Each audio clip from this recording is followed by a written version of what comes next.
දෙහිවල ජාතික සත්වෝද්‍යානයේ තෝර් නැමැති සිංහයාට COVID-19 වෛරසය ආසාදනය වී ඇති බව අනාවරණ වූයේ පසුගිය ජුනි මාස 18 වෙනි දිනයි. ශීනා නැමැති සිංහ දේනුවටද COVID ආසාදනය වී ඇති බව පසුව අනාවරණ වුණා. මේ අතර තෝර් සිංහයාට COVID ආසාදනය වී මාසයක් සම්පූර්ණ වන අද දිනයේදී එම සත්වෝද්‍යානයේ තවත් සත්වයන් 5 දෙනෙකුට COVID ආසාදිත බවට සැකමතු වී තිබෙනවා. ඒ චිම්පන්සියන් 3 දෙනෙකුට සහ ඔරන්-ඔටන් සත්වයන් 2 දෙනෙකුටයි. අදාළ සත්වයින් 5 දෙනාට කොවිඩ් ආසාදිත බවට සැක මතුවීමෙන් පසු මේ වන විට ඒ පිළිබඳ වැඩිදුර පරීක්ෂණ ආරම්භ කර ඇති බව විශේෂ රාජ්‍ය අමාත්‍ය විමලවීර දිසානායක මහතා සඳහන් කළා. ඔරන්-ඔටන් 3 දෙනෙකුටයි චිම්පන්සියෝ දෙන්නෙකුටයි කොවිඩ් පොසිටිව් කියලා කියනවා. නමුත් ඒ දැන් පරීක්ෂණ 3ක් කරලා තියෙනවා. එකක් පොසිටිව්, දෙකක් නෙගටිව්. ඒක පොසිටිව් නෑනේ. ඒකට මේකේ ආදායම් අහිමි වෙලා තියෙනවා. සත්තුන්ට කැම දෙන බියදමත් හොයාගන්න බෑ දැන්. ඒ නිසා අපි මේ ලබන සමුදට මේක විවෘත කරනවා. අපි එන්නත කරලා තියෙනවද කියලා බලලා සහතිකයක් තියෙන කට්ටිය තමයි දුරු කරගන්න වෙන්නේ. එතකොට රිගියකම සෆාරි එකත් අපි විවෘත කරනවා. එතකොට දැන් අනික් සත්තුන්ටත් මේ පරීක්ෂණ කරලාද තියෙන්නේ? නෑ පරීක්ෂණ කරන්න අවශ්‍යතාවයක් නෑ. උන්ගේ දැන් මේ සත්තුන්ගේ මේ 5 දෙනාම සාමාන්‍ය ඇතිරිය. මම දැන් බලලා ඉන්නේ. ඔවුන් කනවා බොනවා සාමාන්‍ය දේ ඇතිරෙනවා, දඟලනවා, උඩ පනිනවා, ඔක්කොම දේවල් කරනවා. සිංහයාට කොවිඩ් ඇදුනා උඩ අමාරුයි. දැන් සිංහයාගේ වයස අවුරුදු 14යි සාමාන්‍ය පරමාංශ. දැන් එයාගේ වයස අවුරුදු 12යි. සිංහයා අමරණීය නෑනේ. අපි කියමු මේ සත්තුන්ට කොවිඩ් ඇදුණා කියන්නේ මේක විවෘත කරපින්න කියලා. නමුත් අපි භාණ්ඩාගාරෙත් එක්ක කතා කරමු මොකද කියන්නේ? ඔහොම සල්ලි දෙන්න බෑ. වාගෙන ඉඳලා සල්ලි ගොන්න ඕනේ කියලා. එතකොට මේ සත්තුන්ට කන්න දෙන්නේ කොහොමද? මෙරට සංචාරක ව්‍යාපාරයේ නිරත පුද්ගලයන් එන්නත් කිරීමේ කටයුතු අද පෙරවරුවේ සීගිරිය ප්‍රදේශයෙන් ආරම්භ වුණා. එහිදී ලබා දී තිබුණේ මොඩර්නා එන්නතයි. මේ වෙනකොට සංචාරකයෝ එනවා. හැබැයි ඒ අයට මේ රට කොවිඩ් නැති රටක් බවට විශ්වාසයක් ගොඩනගන්නේ. එහෙම කරන්න නම් මේ සංචාරක ශේෂ්ත්‍රය විතරක් නෙමෙයි මුළු රටේම ජනගහනයට එන්නත් ගහන්න ඕනේ. ජනාධිපතිතුමා බලාපොරොත්තු වෙනවා වර්ෂය අවසාන වෙනකොට ජනගහනයේ එන්නත් ලැබිය යුතු හැමෝටම එන්නත් ලබා දෙන්න. මම හිතන්නේ ඒක කරොත් අපිට සිංගප්පූරුව රට විවෘත කරා වගේම අපිට විවෘතව මේ කරන්න පුළුවන්. නමුත් දැන්ටමත් සංචාරක නීති ලිහිල් කරලා එන්නත් දෙකක් ලබාගත්ත කෙනෙකුට ලංකාවට ඇවිල්ලා නෙගටිව් PCR එකක් එක්ක එළියට යන්න පුළුවන්කම තියෙනවා. සංචාරක ව්‍යාපාරات එක්ක අනුබද්ධ වෙච්ච අනෙකුත් ආයතන සහ ටුවර් ගයිඩ්ලා වෙන්න පුළුවන්, සෆාරි ජිප් වෙන්න පුළුවන්, වෙනත් භාණ්ඩ සපයන අය වෙන්න පුළුවන්, ඒ වගේම සංගීතය සපයන අය වෙන්න පුළුවන්. මේ සියලුම ක්ෂේත්‍රන ආවරණය විදිහට එන්නත් කරන්නේ කිරීම ක්‍රියාත්මක වෙනවා. මේ අතර ශ්‍රී ලංකා සංචාරක වාහන හිමිකරුවන්ගේ සංගමයේ ප්‍රවෘත්ති සාකච්ඡාවක් කැඳවා තිබුණා.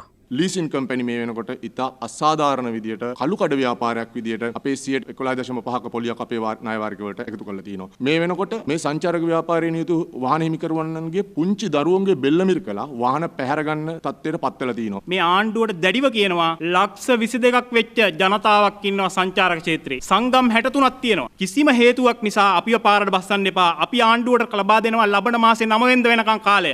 මහනුවර දිස්ත්‍රික්කය සඳහා මොඩර්නා එන්නත් ලබා දීමේ කටයුතු ආරම්භ වුණා. මේ කෙංගල්ල මහා විද්‍යාලයේදී එන්නත් කරන කටයුතු සිදු වූ ආකාරයයි. වයස අවුරුදු 30කට වැඩි පුද්ගලයන් සඳහා එන්නත් කිරීම මෙහිදී සිදු වනවා. විවිධ රෝගාබාධයන්ට ලක් වූ සහ වයෝවෘද්ධ පුද්ගලයන්ට නිවෙස් වෙත ගොස් එන්නත් ලබා දීමේ ජංගම සේවාව අදත් ක්‍රියාත්මක වූ අතර මේ වැල්ලවත්ත ප්‍රදේශයේ එම වැඩසටහන ක්‍රියාත්මක වූ ආකාරයයි. කොවිඩ් මර්ධන එන්නත් කරන වැඩසටහනටදී ගෙවුණු දිනේදී ලබා දී ඇති එන්නත් මාත්‍රා ගණන 1,67,462ක්.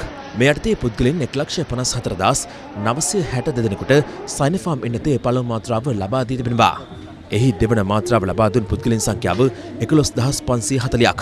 එසේම ෆයිසර් එන්නතේ පළමු මාත්‍රාව පුද්ගලයන් 960 දෙනෙකුට ලබා දී තිබෙනවා. අතරම රනිල් වික්‍රමසිංහ මැතිතුමා ප්‍රකාශයක් කරලා තිබුණා එන්නත් කරන්නේ අවුරුදු 30ට වැඩි අයට පමණක් කරන්නේ මේ එන්නත් ගේන්න මුදල් නැති නිසා කියලා. මේක සම්පූර්ණ අසත්‍ය ප්‍රකාශයක්. අතරම අපි අවුරුදු 60ට වැඩි උදවියට මුලින් එන්නත් ගැහුවා. ඊට පස්සේ 30ට වැඩි අයට ගහනවා. ඊට පස්සේ 18ට වැඩි අයටත් ගහනවා. ඊට පස්සේ 12ට වැඩි අපේ පාසල් ළමුන්ට දෙන එක ගැනත් අපි සලකා බලාගෙන යනවා. එහෙම නැතුව සල්ලි නැති කිසිම ප්‍රශ්නයක් නැහැ. සමහර අමාරු තියෙනවා එන්නත් දීලා හොඳ කරන්න පුළුවන් ඒවත් තියෙනවා බැරි ඒවත් තියෙනවා. රනිල් වික්‍රමසිංහ මහත්තයාට එහෙම එන්නතක් දීලා හොඳ කරන්න පුළුවන් එකක් නෙමෙයි. මාර්ග 23 මාසයක් කියන ඉහළයි විතරයි මේ එන්නත් කරන්න ඕනේ.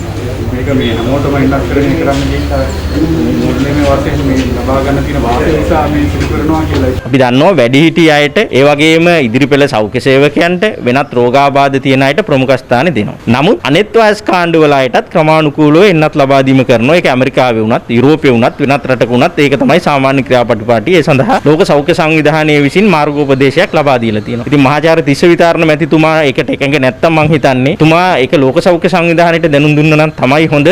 මේ අතර ඉදිරි සති 3ක කාලය තුළදී සයිනෝෆාම් එන්නත් මාත්‍රා ලක්ෂ 56ක් කාණ්ඩ 3ක් වශයෙන් ශ්‍රී ලංකාවට ළඟා වනු ඇති බව මෙරට චීන තානාපති කාර්යාලය නිවේදනය කළා. අද දිනේ මේ දක්වා කොවිඩ් ආසාදිතයින් 1022 දෙනෙකු වාර්තා වූ අතර ඒ සමග මෙරටින් වාර්තා වන සමස්ත ආසාදිතයින් සංඛ්‍යාව 2,84,534ක් දක්වා ඉහළ ගියා. ගෙවුණු දිනේ කොවිඩ් ආසාදිතයින් 1452 දෙනෙකු වාර්තා වූ අතර ඉන් 700ක් වාර්තා වී තිබුණේ බස්නාහිර පළාතෙන්. කොළඹ දිස්ත්‍රික්කයෙන් 322ක්, ගම්පහ දිස්ත්‍රික්කයෙන් 203ක් හා කළුතර දිස්ත්‍රික්කයෙන් 175ක් වශයෙන්. මෙරට කොවිඩ් ව්‍යාප්තියත් සමග මේ දක්වා ගත වූ කාලයේදී ගර්භණී මව්වරුන් 2250කට පමණ කොවිඩ් ආසාදනය වී ඇති බව සෞඛ්‍ය අමාත්‍යාංශය පවසනවා. එහි නවතම වාර්තාවලට අනුව කොවිඩ් ආසාදනය වීම හේතුවෙන් ජීවිතක්ෂයට පත්ව ඇති මව්වරුන් සංඛ්‍යාව 13ක්. ගර්භණී සහ පසු ප්‍රසූත මව්වරුන් 170 දෙනෙකු පමණ කොවිඩ් ආසාදිතව රෝහල්වල ප්‍රතිකාර ලබන බවයි සෞඛ්‍ය අමාත්‍යාංශය වැඩිදුරටත් සඳහන් කළේ. මේ අතර යටියන්තොට සෞඛ්‍ය වෛද්‍ය නිලධාරී කොට්ටාසයට අයත් ලැවන්ට් හා හල්ගොල්ල වතුයායේ සිදු කළ අහඹු කොවිඩ් පරීක්ෂණ 100කින් ආසාදිතයින් 32 දෙනෙකු වාර්තා වී තිබෙනවා. දක්ෂිණ අධිවේගී මාර්ගයේ බද්දේගම පිවිසුමේ රාජකාරී සිදු කරන නිලධාරීන් සහ සේවකයන් සඳහා සිදු කළ කොවිඩ් පරීක්ෂාවකදී 8 දෙනෙකුට කොවිඩ් ආසාදනය වී ඇති බව තහවුරු වී තිබෙනවා. එම ස්ථානයේ මෙහෙයුම් කටයුතු සෞඛ්‍ය මාර්ගෝපදේශවලට යටත්ව සිදු කරන බව අධිවේගී මාර්ග මෙහෙයුම් හා නඩත්තු ඒකකය සඳහන් කළා. කෑගල්ල මීපිටිය මාදෙය්‍යව ගම්මානයෙන් කොවිඩ් ආසාදිතයින් 26 දෙනෙකු වාර්තා වුණා. එම ගම්මානය මීට පෙර හුදකලා කර තිබූ අතර එම තත්ත්වයෙන් මුදා හැරුණේ ඊයේ දිනේදී. කෙසේ වෙතත් පවතින තත්ත්වය සැලකිලිටගෙන සෞඛ්‍ය අංශය එම ප්‍රදේශයට අද දැඩි සංචාරණ සීමා පැනවුවා.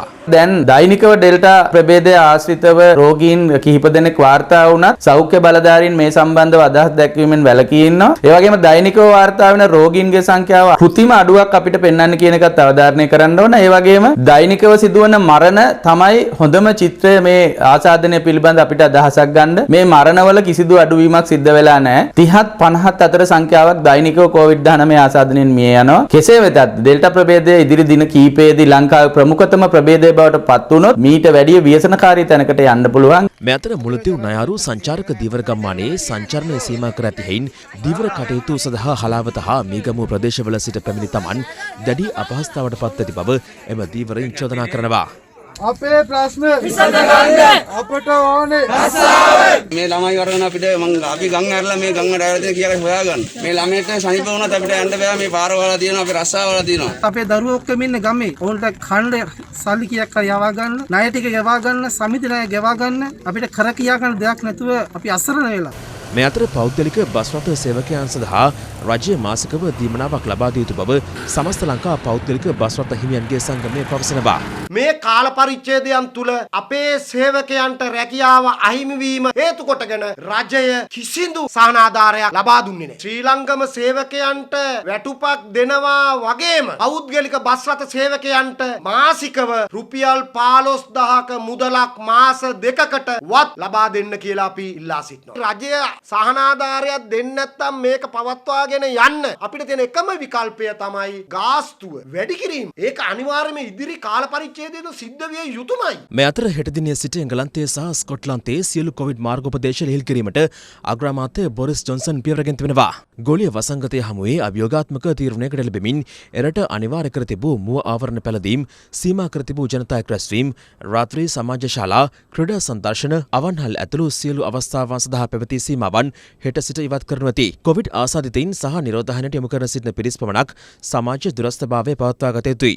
ජාත්‍යන්තර විශ්ලේෂකයන් පෙන්වා දෙන්නේ බ්‍රිතාන්‍යයේ තවමත් ඉහළ ආසාදිතයින් පිරිසක් වාර්තා වන පසුබිමක රට විවෘත කිරීම සුදුසු නොවන බවයි. මේ අතර පූර්ණ එනත්කරණයට ලක්ව සිටි බ්‍රිතාන්‍ය සෞඛ්‍ය ලේකම් සජිත් ජවීඩ් හටද කොවිඩ් ආසාදනය වී ඇති බව විදේශ මාධ්‍ය වාර්තා කරනවා.